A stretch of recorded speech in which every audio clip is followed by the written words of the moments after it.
Alors, j'ai parlé depuis quelque temps d'astrologie relativiste, mais en réalité, euh, toutes les astrologies, les astrologies actuelles sont relativistes, puisque la signification de la planète va varier selon les combinatoires dans lesquels elle sera entraînée. J'en ai parlé dans une autre vidéo, mais je reviens là-dessus, à savoir que le relativisme, le cycle même de la planète est relatif, puisqu'il dépend de la planète avec laquelle elle va se combiner.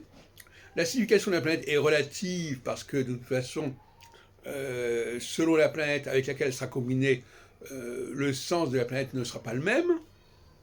Et donc on a une sorte d'astrologie neutre en quelque sorte. Et donc j'ai eu tort de désigner l'astrologie que je défendais comme relativiste parce que l'astrologie relativiste, elle est complètement engagée depuis longtemps. Puisque déjà Albumin-Mazar combinait Jupiter et Saturne. Et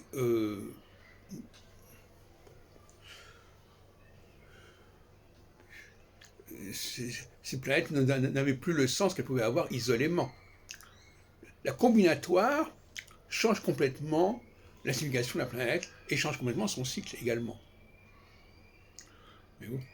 Donc, quand je dis astrologie relativiste, ça devrait concerner bien d'autres formes d'astrologie que celles que je propose.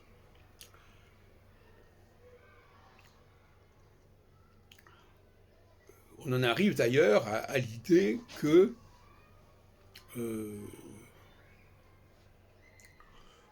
qui est important, ce n'est même pas la planète elle-même, c'est même pas la conjonction elle-même avec l'indice cyclique, c'est le nombre de conjonctions qui se trouvent à ce moment-là.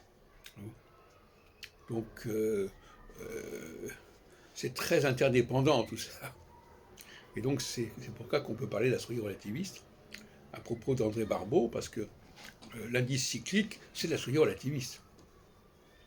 Peu importe une conjonction en tant que telle, ce qui est important, c'est l'enchaînement des conjonctions, c'est la succession des conjonctions, c'est la quantité de conjonctions.